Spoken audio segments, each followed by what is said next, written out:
Ahoj, vážení přátelé kvalitní Star Wars zábavy na českém internetu.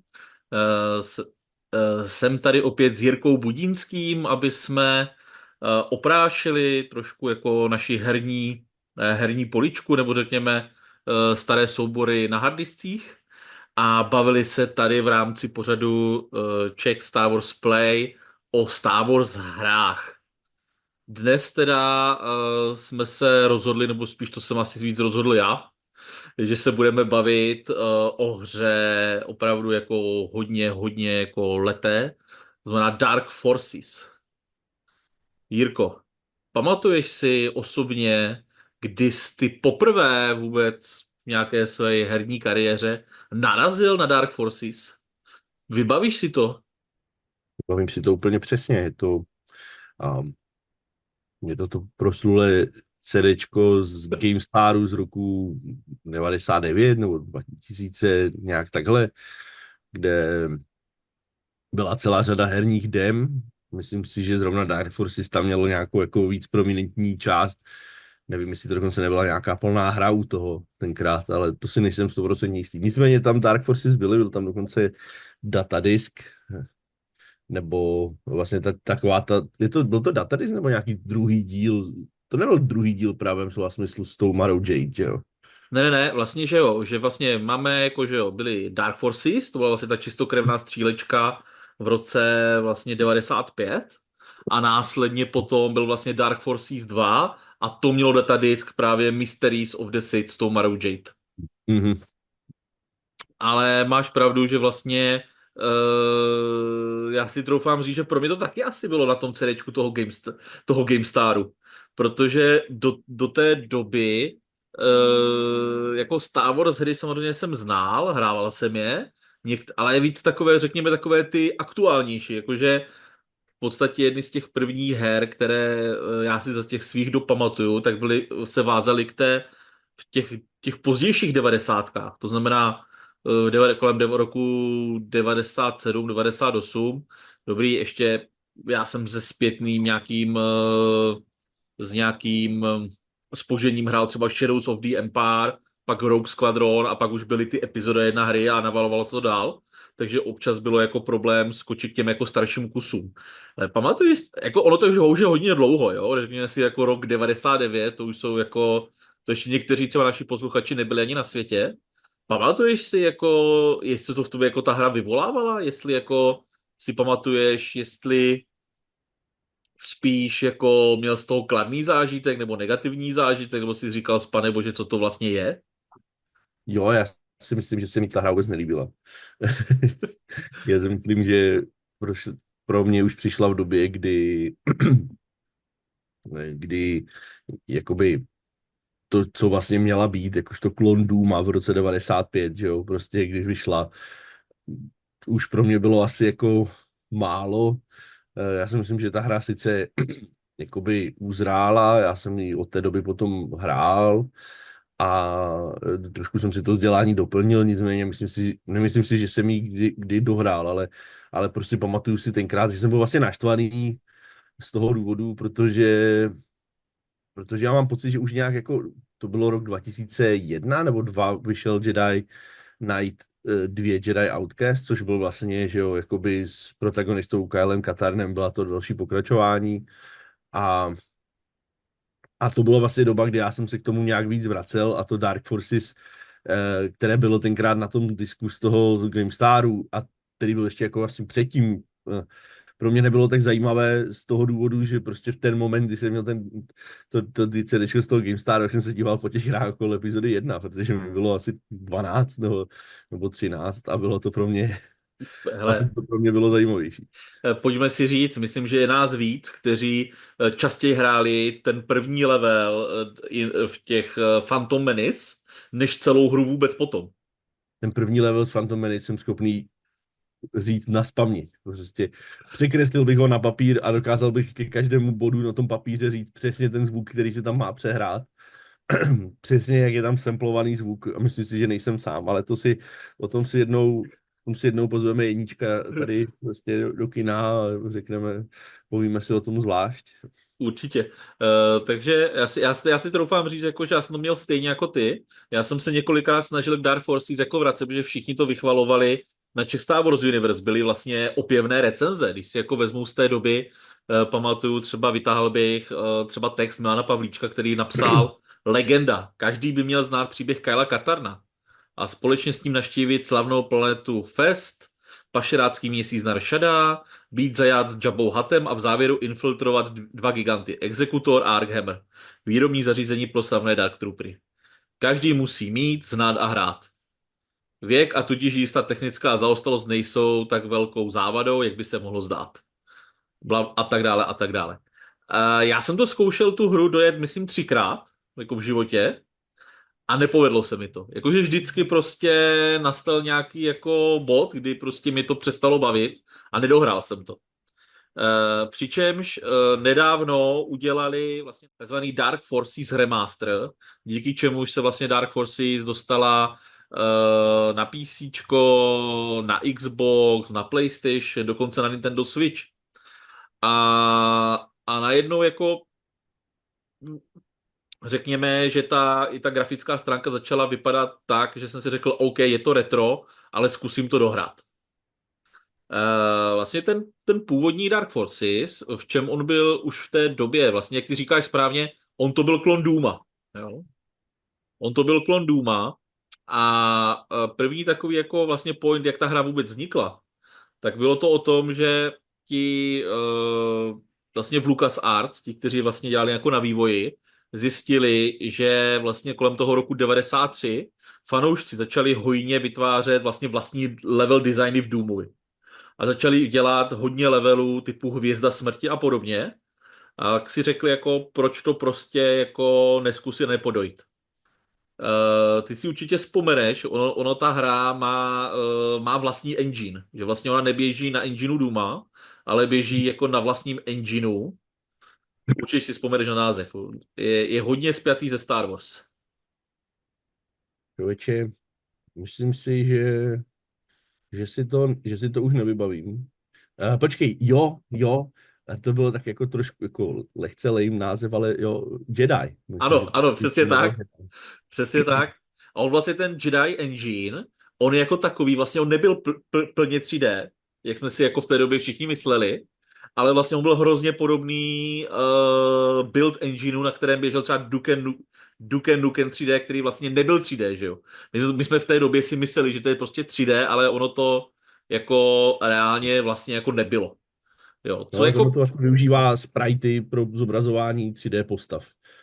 Má to vlastně ten systém je podobný u toho Quakea, nebo u toho Duka. Duka, kdy vlastně tak, jak se natáčíte vůči nějakým objektům, a jenom vlastně to prostředí je jakoby 3D jako takové s nějakýma jednoduchýma texturama. Přesně tak, no. Jako, a vlastně tam jako nastala, jakože oproti tomu Doomu, tam byla taková u toho Jedi Engineu, který má takovou ještě jednu tu zvláštnost, tak tam vlastně oni mohli že to je vlastně první 3D střílečka, kde jsi vlastně mohl koukat nahoru a dolů, Hm. skákat a vlastně přičopávat si. Což vlastně my bereme jako v dnešní době jako v 3D střílečka jako naprostý standard, že jo.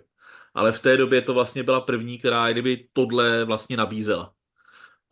Mně teda přijde jako hrozně absurdní, že oni vlastně vyvinuli LucasArts vlastní engine herní, ale on nebyl vlastně využitý ve více než 2 hrách. Jsou vlastně pouze 2 hry, které na tom engineu běží. A Vlastně, no, to si myslím, že je příslovečné té době. Já si no. myslím, že v těch 90. to bylo strašně obvyklé, že si ti lidi prostě vyrobili engine, udělali na něm hru, a pak udělali další engine, udělali na něm hru a je to jiné jako dneska, kdy máme pár velkých engineů, které jsou buď to prodávané, pronajímané, nebo my mají jako proprietárně studia a už jsou tak robustní, tak navázané na tolik věcí, že už to dává smysl, ale v té době si myslím, že to nebylo tak, že to bylo celkem běžné, že se to takhle dělo. Ono teda běží vlastně na tom Dark Forces, vlastně ten Dark Forces jako ta jednička, a běží vlastně na tom Outlaws, jestli si vzpomeneš, stará hra z LucasArts, vlastně o kovbojích na divokém západě, kdy vlastně máš jako velkou mapu a střílíš. Tam teda oni ten engine trošku jako říkali, že trošku ho tam jako poupravili. ohledně vlastně, kdyby samotné hry, jako ta mechanika je prostě jednoduchá. Máš prostě pohled první osoby, jdeš, střílíš, což já jsem teda zjistil až později z manuálu, že každá ta zbraň má druhotný režim No, střelby. To jsem jako třeba sám, jako, i když jsem tu hru celou teďka prošel, tak jsem sám jako nevěděl, že tam je prostě nějaká jako druhotná střelba. A je teda pravda, že některé takové ty speciální featurey, pokud jako člověk si nečetl manuál nebo hodně jako ty nastavení, tak třeba jako musím říct, že jsem několikrát umřel prostě na radiaci, přestože jsem měl, říkám, však mám radiační oblek. Jo, ty tam ale skočíš a musíš si ho jako nasadit ještě pomocí nějaké jako klávesy speciální. Prostě jiná hra, jiná doba a je pravda, že ta hra byla víc postavená na těch puzzlech, jestli si vzpomínáš. jo, Tam třeba byl level, kdy vlastně máš místnost a máš tam ty odtokové kanály, kdy si prostě musíš projít nějaké koridory, aby ses prostě dostal jako dál. Kdy vlastně se vlastně motáš v nějakém jako kruhu a i tím ta hra taky prý byla speciální, že vlastně dokázala vrstvit vlastně místnosti, kterýma ty procházel vlastně jako pod sebou. ona dokázala tu mapu stavět přesně tak, že dokázala ji stavit vlastně v prostoru nahoru, což je jako obecně ta vertikalita té hry je něco, co bylo pro svou dobu hodně unikátní. No vlastně, že tím nikdy nezůstala v tom stínu toho, jakože ahoj, jsem prostě klon Duma, ale místo toho vlastně přinesla něco nového do toho žánru, což samozřejmě dneska nám nepřijde, ale jak říkáš, ať už jsou to, a že toto koukání nahoru dolů, což je vlastně, uh, to, jo, takže v tomhle směru to bylo opravdu, byl to nářez. A já vím, že prostě jsou lidi, kteří na to budou do dneška přísahat a já prostě té hře jako naprosto obdivuju, co ta hra jakoby znamenala, nebo byla pro spousty lidí, včetně toho, že prostě vám přinesla do loru zajímavé postavy, nebo zajímavou postavu a další věci, které k tomu, k čemu se asi dostaneme, Hmm. ale určitě je potřeba si tohle tomu přiznat bez ohledu na to, jestli nám se to v roce 2024 líbí hrát nebo ne. Jo, jako řekl jsi to skvěle, vlastně do toho loru to přidalo něco nového, protože ačkoliv oni původně vývojáři řešili, že hlavní postavou je Luke Skywalker, tak velmi záhy kvůli tomu, že vlastně zjistili, že by je to omezovalo úplně ve všem, tak si řekli, hele, půjdeme jinou cestou a vytvořili vlastně tu novou unikátní postavu toho Kyla Katarna. Hmm. Jeden z problémů pak byl i samozřejmě ten, že prostě pokud jsme měli Luka, že to nebylo jenom ty příběhové constraints, nebylo jasně, jo, jako kdy, jak co, ale jako i herní, protože nedokázali tam jakoby dobře zpracovat, nebo v té době by nevěděli, jak dobře zpracovat světelný meč, nebo tady tenhle ten boj na blízko, tak prostě a samozřejmě by to ti diváci, nebo ti hráči by to očekávali i v té době, že jo, prostě, tak jako kdyby si měl hrát za Luka a řekl, no sorry, tohle je Luk, který ještě nemá světelný meč, si bys tam Jo, potkaný někde, prostě. to jako naprosto souhlasím, no. To jako by bylo, ačkoliv já mám pocit, že dokonce existovaly nějaké screeny, kde byly nějaké, já jsem četl v nějakých jako absurdních starých českých jako časopisech, tam byly nějaké obrázky a tam byl jakože světelný meč a vypadal teda příšerně, jo, musím říct. Ale to vypadalo, že to byla nějaký jako koncept nebo kdo ví co, ale vlastně ve finále opravdu máme čistě vlastně jako zbraně, jako poměrně jako řekněme širokou paletu zbraní v té hře. Od pěstí, vlastně líbí se mi, že dvouma ranama pěstí prostě sundáš z toho troopera, že prostě už se nezvedne. To je jako, ale to jsou prostě věci, na kterými v té době jako nikdo takhle jako nepřemýšlel, jo. Což Do dneška je boj na blízko extrémně jako vždycky je dělaný, že jo, v těch střílečkách jako něco, co je jako one shot kill nebo něco takového, že jo, málo kde to bývá jinak, je to, že jo, taková ta odměna za to, že jsi schopný se dostat tak blízko, takže já si to jako chápu, ale jako samozřejmě smysl to vědu moc nedávalo. jo. Já vím, že spousta těch fanů prostě se rozplýval nad tím příběhem, jo. Jako už v té době, jako že to byl geniální příběh a všechno kolem. Ale já, když jsem to teďka jako hrál, tak si říkám, jakože z pohledu dnešní doby je to úplně jako bych řekl, jako cringe úplně, Hmm. jo. Je všechny postavy, co tam jako máš, jsou zběhlí imperiálové, jako máš tam to Kyla Katarna, pak tam, líbí se mi, že tam je zase ten nějaký ten background toho Krixe Medina, Hmm. kterého, že jo, my známe, který se myhnul prostě na ty 2 minuty v té epizodě 6, ale opět je to zase Imperiál, co zběhnul, pak jsou všechno Imperiálové, dobře, tak Jane Ors, Mon Mothma, to je jako super, ale ve finále, jako opravdu, i když to, jakože chápu, že prostě ta hra není moc, to je první, co musíme říct, že ta hra není moc dlouhá na dnešní poměry, jo. Máš nějaký, jdeme tomu, 8 hodin, 8,5 hodiny jako herního času. Takže tady jako projít jako hodně rychle, že máš nějakých 14, myslím 14 levelů tam je celkem. Je pravda, že ty levely jsou horší o to, že tam nemáš savey. Prostě ty si jako v té hře si prostě nemůžeš udělat save, že buď projdeš level, nebo neprojdeš. Jo, jsou tam různé pointy, kde jsou nějaké jako revivaly, jo, nějaký tyhle ty ptákoviny. Extra životy můžeš tam jako nabírat, kromě těch nějakých těch power-upů. Ale jakože spousta lidí tvrdila, že to prodlužuje životnost té hry, ale fakt ve finále si schopný to projít jako hodně rychle a vlastně nebyl tam multiplayer oproti tomu Doomovi, který v té době už ho jako měl. Jo. Eh, když to hrál, jak ty vnímal ten příběh? Byl pro tebe nějak něčím jako úplně úžasným, nebo jsi říkal jako, pane bože, co se tady jako děje? Jasně, kromě té první mise, jo, která se odehrává těsně před tou epizodou 4. Hmm. No, je to, pro mě to vždycky bylo, jakoby v době, kdy jsem se to snažil jakoby si zahrát, abych si jako doplnil to vzdělání do toho Jedi Outcast 2, což byla to moje oblíbená hra v té době, tak jsem to asi vnímal víc jako takový, jako, víš co, prequel, nebo jako, že prostě dozvím se víc jako backstory svojí oblíbené postavy, která teda jako, když budeme si jako, jak říkáš, on ten cringe, ten tam je, že to všichni jsou ti zběhlí imperiále, pak samozřejmě prostě latentní Jedi je prakticky každý, že prostě kde je No, to potřeba, jo, respektive tam se můžeš dobít prostě silou, a to je štra ve té dvojce a v těch dalších, ano, nebo respektive v Dark Forces 2. jo. Um, ale ten samotný příběh tehdy zase, jo, jako, když ho budu vnímat já sám sebou, tak jako není dobrý, ale tak ono většina těch jako Star Wars příběhů je dobrá, tak jakože když tehdy to bylo tak, když doplnili ten lore o něco, co se nám jako nerdům líbilo, tak to byl dobrý příběh. Když ne, tak to nebyl dobrý příběh, ale jako kdyby si to vzal tak jako opravdu na to, jestli to je nebo není dobrý příběh, nebo jestli to je nebo není dobře napsané, tak si myslím, že častější jsme se dostali na to, že to nebylo dobře napsané, jako to si budeme povídat.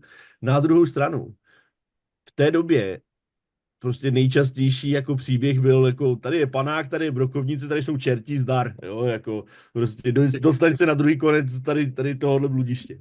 Jako je pravda, že ty puzzle tam jako hodně tomu přidávali a jako to prostředí, které se jako měnilo, jo. Je fakt, že některé věci podle mě byly takové jako hodně jako předimenzované, kdy tam prostě opravdu pobíháš po obří mapě, snažíš se najít jako cestu dál a ty zjistíš, že musíš jít za nějaký roh a tam je ulička, která je jenom na tvoji velikost, abys prošel dál do další sekce, jo.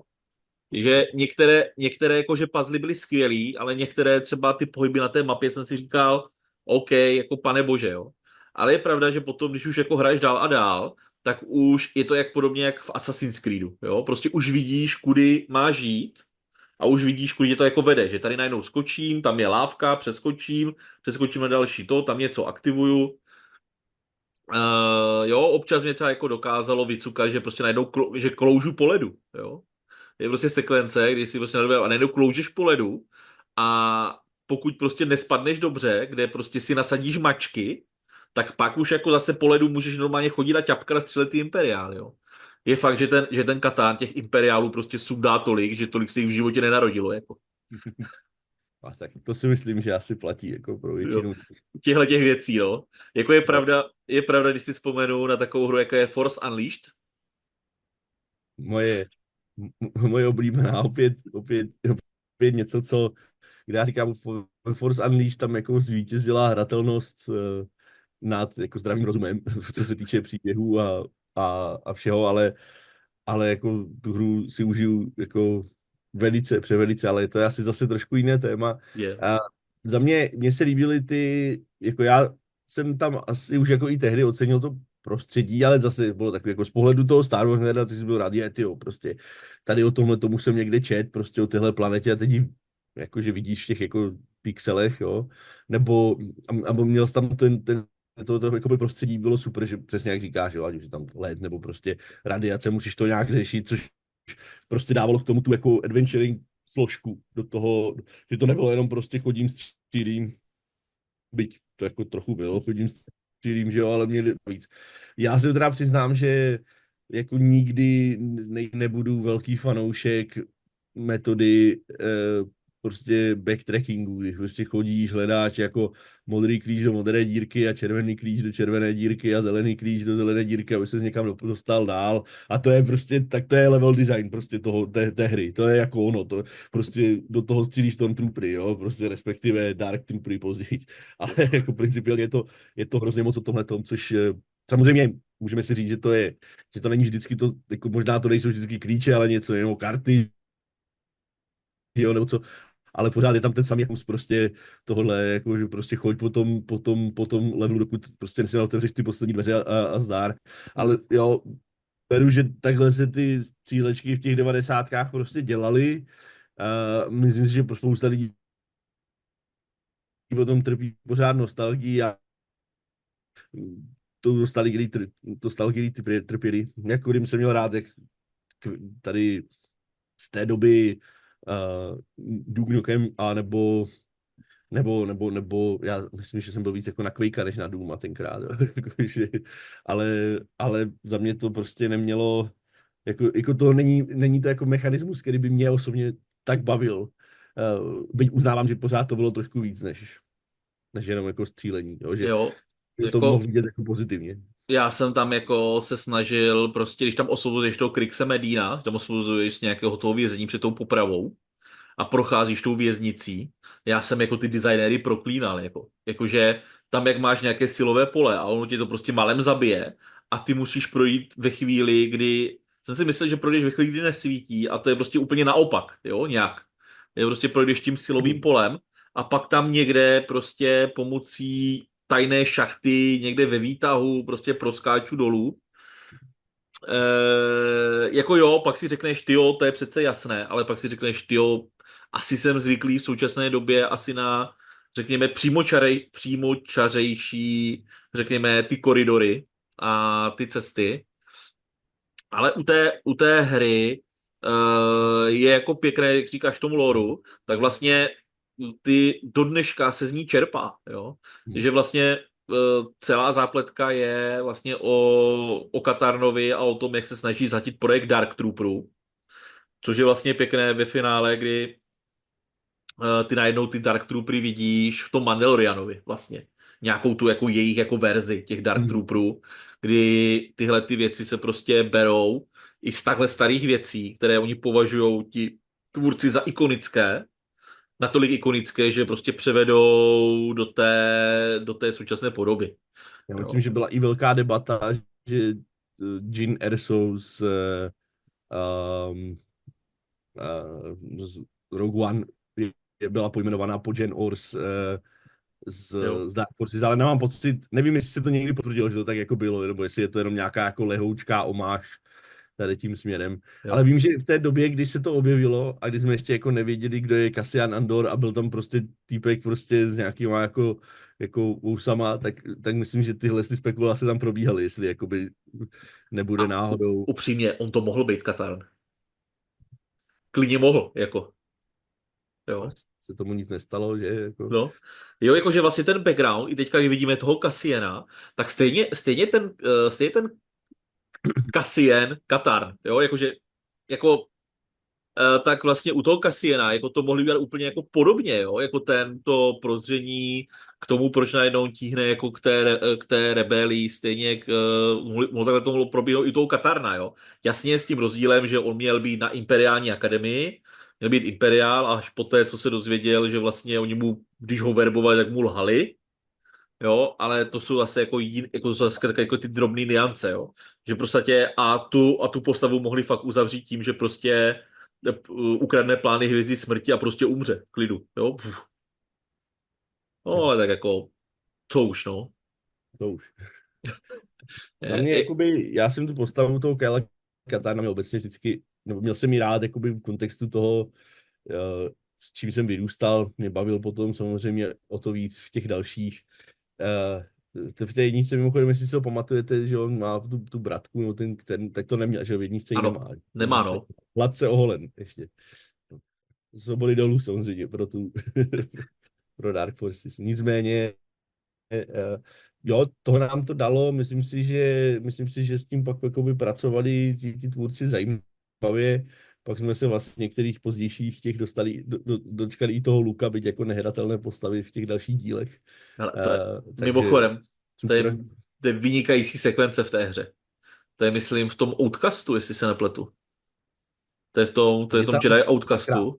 On je tam No, několikrát, Luke, je tam totiž jednak na ty akademii, no, ale ještě je tam jakoby zvlášť, kdy prostě udělá nějaký jako cambus, prostě jo, to je jo, ty taková tam, ta jako trošku jako ta scéna s tím Lukem a těma Dark Trooperama v tom Mandalorianovi, nebo to bylo v Book of Boba Fett, já už nevím, že prostě jedna z těch. jo, ale ano, je tam v té hře, kdy prostě najednou máš pocit, tam jsou prostě dva ultra silní Jediové a teďka vlastně nic je nemůže porazit. Jo, to jako v té hře, jako to tam je jako velmi jako dobrá sekvence, no. No, když vlastně, já jsem si procházel, samozřejmě prošel jsem si vlastně hodnocení tehdejších členů Czech Star Wars Universe, které bylo jako opravdu jako nejlepší hra všech dob a tak dále. Ale jako šel jsem i do hodnocení vlastně v té době, když tu hru hodnotili vlastně na té nějaké ty velké časopisy a recenzenti a podobně. V té době teda jako pojďme si říct, že v 90. letech se jako hodně víc jako psalo na papír, než jako na internety. A je pravda, že tam ta hra jako dostala jako největší čočku teda dostal ten pozdější release v tom roce 96, ten, který vyšel na PlayStation v tom listopadu 96, kdy z nějakého prostě důvodu tam byl nižší frame rate, vypadalo to, jakože jestli se ti jako nelíbil Dark Forces v té době, jakože na PCčku, v tom DOSu, tak jako na PlayStationu jako bychom to už vůbec nedali, že tam to prý bylo úplně jako příšerné, tam to dostalo jako strašnou čočku, ale celkově ta hra v podstatě byla hodnocená jako průměr nebo lehký nadprůměr. Že ani tehdejší ačkoliv v té hry se jako biznisově se jí Hmm. prodali prostě kvanta, tak jakože v rámci nějakých těch hodnocení, tak jako nebyla, jako že by to bylo jako objev roku a nejlepší hra všech dob a podobně. Protože pojďme si říct, že ty v těch devadesátkách ten progres byl hrozně rychlý. Že Hmm. ten jako vývoj a všechno jako šlo jako hrozně rychle. Což ale nebránilo tomu, že rozhodně ta hra byla jako, stala se vlastně jako, mezi Star Wars fanoušky jako legendou. A samozřejmě se nabízí otázka, jestli má smysl si v dnešní době zahrát ten remaster nebo nemá. Zkoušel jsi to, nebo ještě ne? Vůbec ne, vůbec ne. Já jsem to ještě nedávno neviděl, že existuje.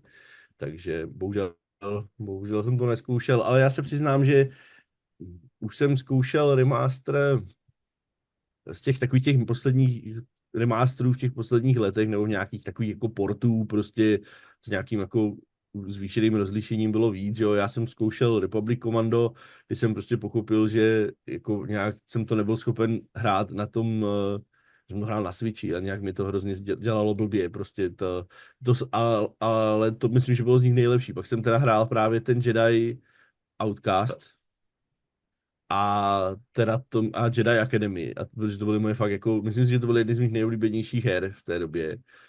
A tam mi teda přišlo, že buď je to nějak jako, jak jsem je hrál na PC, tak jsem se a teď už mám jenom jakoby konzole, tak jsem se už z toho nedokázal nějak, jako, už mi to přišlo, že prostě to nefunguje, jak má. A navíc, jako myslím si, že jsou to i ty věci typu, jako, že musíš manuálně saveovat a nemáš takový ten, jo, že jsem ztratil progres často a tak, takže už jsem se asi, a jakoby, byť mám ty retro věci rád a někdy se do toho dokážu ponořit, tak tady mi přišlo, už jsem byl daleko. Mimochodem, když jsme u těch verzí, na které to vyšlo a bylo vydáváno, bych chtěl říct, já jakožto mech uživatel dlouhodobý, tak bych jenom chtěl říct, že ty Dark Forces v té své době vyšly jakoby, jako ty první dvě platformy, na které ty Dark Forces vyšly zároveň, byly DOS a Macintosh, takže ta byla jako Mac native hra, mimochodem, jako, tak kdybychom si tady chtěli zase nadávat, ukazovat prstem, tak A tak ono to říkám, jako v té době vlastně to vyšlo na jedinou konzoli, že jo, v tom 96. a byl to průser, jako reálně. jo. Takže jako, Ale ona i třeba PlayStation verze té epizody 1 je dost jako, ona teda byla blbá všude, že jo, jakoby objektivně, jo, ano.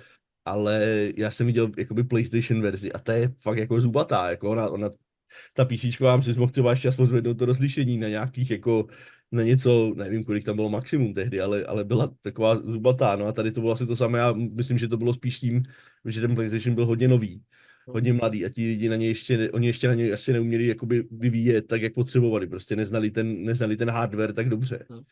To bylo to jako hrozně jako zeškareděné, když si to třeba porovnal, jak vypadal třeba Obi-Wan na Xboxu v té době, ta nová hra, vlastně, která byla exkluzivní na Xbox, tak to bylo jako nebe a dudy, jo, oproti tomu PlayStationu vlastně. Ale to byly zase jako, to jsme zase úplně jako u jiného témata, u těch jako konzolí. Je jako pravda, že mě teda trošku u té hry, aktuálně u toho remasteru, mě dělá trošku problém ta cenovka. Jakože Hmm. za hru, kdy ta hra ti trvá projít, dejme tomu, když jsi trošku takhle. Předpokládám, že většina lidí už ji hrála, že málo kdo vlastně řekne, OK, jdu si zahrát Dark Forces úplně poprvé, tak ta cenovka, která je přes 800 korun, jo, za ten remaster, tak mně přijde jako ustřelená, jako strašně jako moc za něco takového. Jako chápu, je to předělaný textury, jede to prostě jako v plném rozlišení, vypadá to jako skvěle, to vlastně můžete vidět i kolem nás, vlastně ty ukázky jsou vlastně z toho remasteru, protože v dnešní době už jako jsem si řekl, jako proč vlastně šahat po té původní, když si můžu zahrát něco, co vypadá jako trošku víc lidsky, tak mně to přijde prostě, i když to srovnám s tím, že letos má být Bounty Hunter, vlastně to je o tom, jak se Jango Fett stane vzorem pro klonovou armádu, která je vlastně, ta hra je jako skvělá a ta má stát v tom remasteru pro ty konzole a všechno má stát zhruba 5 kilo, jo. A připomínám, že to nebude port, bude to fakt jako remaster té hry. Říkám, jako to je potom jako nebe a dudy, vyloženě. Ono, já jako chápu, že to jméno má asi pořád ještě jako tak, ale 800 za tyhle takhle staré hry mi přijde úplně absurdní. Jo. Absurdní. Si myslím, že jako reálně, jestli si to já někdy pořídím, abych to vyzkoušel, tak to bude v době, kdy to bude v nějaké jako slevě, budu Za za to dát euro. jako za 200, jo, jako to je podle mě můj limit na tyhle věci, protože jako jedna věc je, že do toho dali pěkné textury, které si nechali prostě upscalovat skrz AIčko bez stejně, jo. A zdar, jo, jako myslím si, že 800 je samozřejmě úplný nesmysl. Já si myslím, že ta hra má svoje místo, myslím si, že je super, že existuje v podobě, kdy si ji můžou i jakoby další hráči zahrát a zapomínat si, jaký to jakoby bylo, nebo prostě doplnit si tu mozaiku těch Star Wars příběhů a asi si myslím, že v tom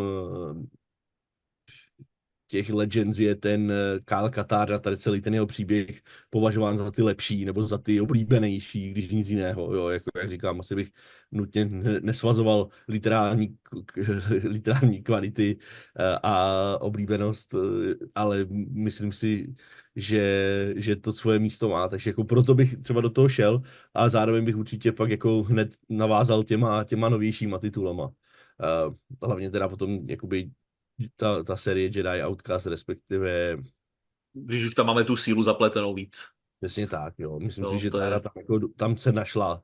Jo. Já teda musím jako jednu věc ocenit, že jak říkám, já jsem šel z Jedi Outcast do toho až jako dozadu, jo, když jsem to já poprvé hrál jako před mnoha lety.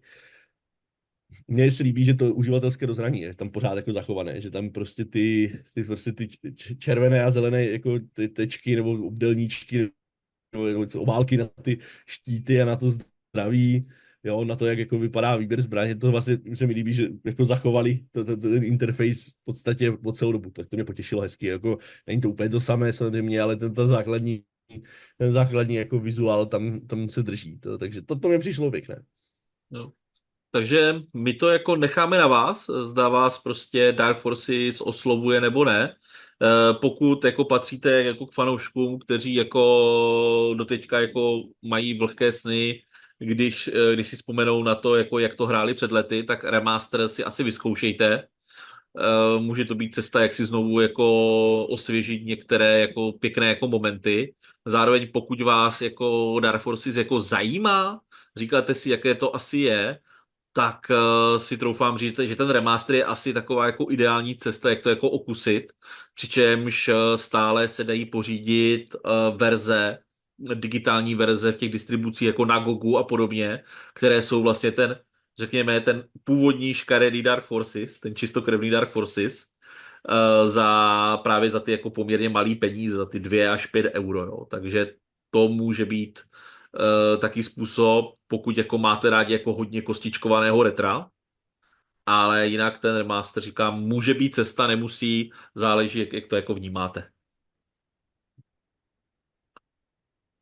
Já osobně si myslím, že takový ti pravověrní budou hrát kostičky, protože prostě pak to není stejné a ti nováčci prostě budou stejně jako, myslím si, že to na ně bude příliš jako těžké sousto na rozkousání, no. Takže asi jsme Dark Force fanoušky možná dneska nepotěšili, nicméně, jak říkám, já myslím, že uznáváme veškeré kvality, jakoby i jako dobové. Já chápu, že to je pro spoustu lidí pořád jejich nejoblíbenější hra a je to jako, naprosto to chápu, jo, prostě asi každý máme nějaké hry, které prostě takhle vnímáme bez ohledu na to, jaké už jsou dneska, jo. Já si myslím, že spoustu her, které takhle mám zařazené z těch jako konce těch 90. a těch raných let, nebo raných nultých let, tak už dneska, kdybych je si spustil, tak si tyhle, to jsem prostě musel být buď to blázen nebo masochista. A myslím si, že zrovna v tomhle ohledu ty Dark Forces stárly líp než mnohé jiné, jo, takže to zase k tomu klobouk dolů a je super, že to aspoň zůstává jako téma konverzační díky těmhle remasterům, ale uvidíme. Každopádně jsem rád, že jsme si o tom mohli popovídat. Skvěle. Jirko, hele, hrozně moc děkuju za tvůj čas, který jsi našel v tvém vypjatém kalendáři.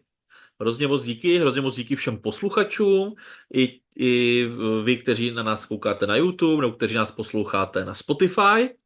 Hrozně moc jako děkujeme za váš čas, dejte nám určitě odběr, like, dislike, komentář, budeme hrozně rádi.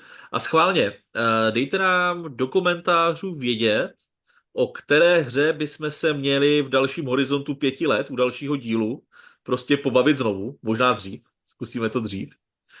A my se zkusíme, neslibujeme, my se zkusíme podle toho zařídit, protože já úplně vidím, že nám tam budete ptát strašné jako věci, jako typu Droidworks a Gungan Frontiers a Yoda Stories a tak. Když vyhrajou Droidworks, tak do měsíce je další díl. Mnohem lepší hra než Dark Forces. Dobře, není objektivně, ale pro mě rozhodně. Nebo aspoň demo, víc jsem nikdy nedal. No a jak bych řekl Clarkson, tímhletím zklamáním bychom se mohli rozloučit. Wow. Tak jo, děkujeme, mějte se, ahoj.